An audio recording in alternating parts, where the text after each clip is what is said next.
Hey, this is B, and I'm on the traditional territories of the Haudenosaunee, the Anishinaabe, the Mississaugas of the Credit, the Huron-Wendat, and the Chippewa. And I'm here to share with you two things.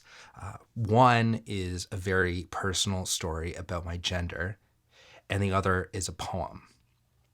The poem is one I wrote, and it's a poem about when people use my name and my pronouns and how amazing I feel when they use that name and pronouns.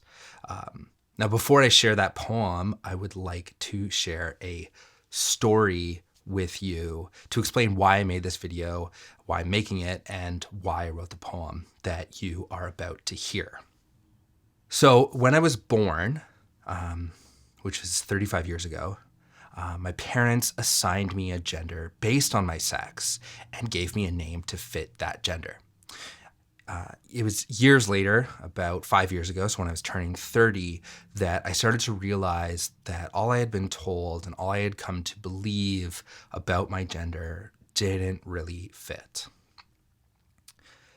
The first time I realized this was when I started to realize that I preferred the pronouns they and them. I first had heard about other people using pronouns they and them, and I started to think about it. And then I started to use them for myself privately. And then I started to tell the people closest to me about that change. And as I began to refer to myself using they and them, something just started to click. It was like I became aware of an unseen and unknown part of myself. The first time I announced my pronouns was during a welcome circle at an art facilitation workshop I was attending. I was really scared as the circle got closer and closer to me in my introduction of my name and pronouns. And then once I introduced myself and it passed, I just felt extremely validated. Everyone just received it quite openly. And it was just an incredible feeling. It was sometime after this that I consciously realized something I think I already subconsciously knew, and that was that the gender my parents had assigned me at birth did not fit. It was at that moment that I started to struggle with some deep questions like, is gender even real? Is gender purely a social construct? If gender is part biological, how much of it is biological? Some of it, none of it, all of it? And then I just started asking myself how I felt. My explorations led me to the realization that if I have to put terms on things, that meant that sometimes I felt like a boy, sometimes I felt like a girl, and most of the time I felt somewhere in between. That definition, it felt right, and it still feels right to me. I wanted to reclaim my gender identity. I wanted to find a term that I could use for myself that felt right too. Something when I said it out loud, I felt proud of it. I felt like myself. I did a lot of online searching, and then when I finally saw the term gender fluid, I saw it in this word sheet in the word cloud, and it was referring to like gender identities and stuff like that, and sexual identities and the differences. But when I saw the term gender fluid, I knew right away. It's really hard for me to explain. The best way for me to explain it is that it just felt right. It felt me. And so that's the term I use. I use gender fluid. After this realization, I also started to question my name. So my name was a gendered name, and there was a lot of issues with that. I was frustrated by being misgendered at birth with the name I was given, and it was in talking to a close friend that they suggested that I explore the idea of changing my name. It was at another art facilitation workshop that I had this kind of epiphany moment. I was approaching a name tag station and I froze. And one of the facilitators at the workshop, one of the people leading the workshop, came up to me and they looked in my eyes like they were looking into my soul, and they just asked me what was going on. And I said, I have no idea what to write. And with kindness on their face, they just said, what do you want to write? And it was at that moment I knew I wanted to write my name. I wanted to write B. And it was like I knew something that I had always known. I knew I had always been B. It was my true name. And from that moment on, it has been the name that I use. As I mentioned, I'm 35, and over the last year, I've started telling people, my friends, my family, about my name, my pronouns, my gender identity. Some have resisted the change.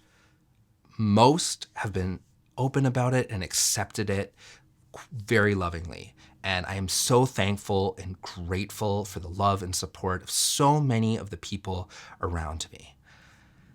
Now, I know that my story about people being so accepting about my gender identity and my name and those changes, that's not the case for everybody. I know that there are a lot of people who face prejudice, they face fear, they face hate, they face a lack of acceptance from their family, their friends, and even strangers.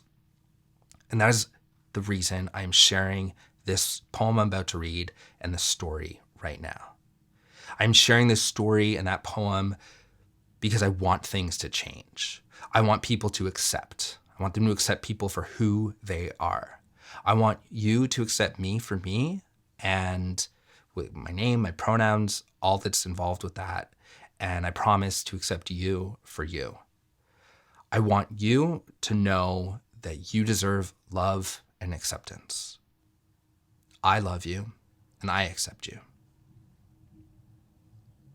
I am sharing openly and honestly because I believe that change begins with understanding. And so I would like to share this poem with you.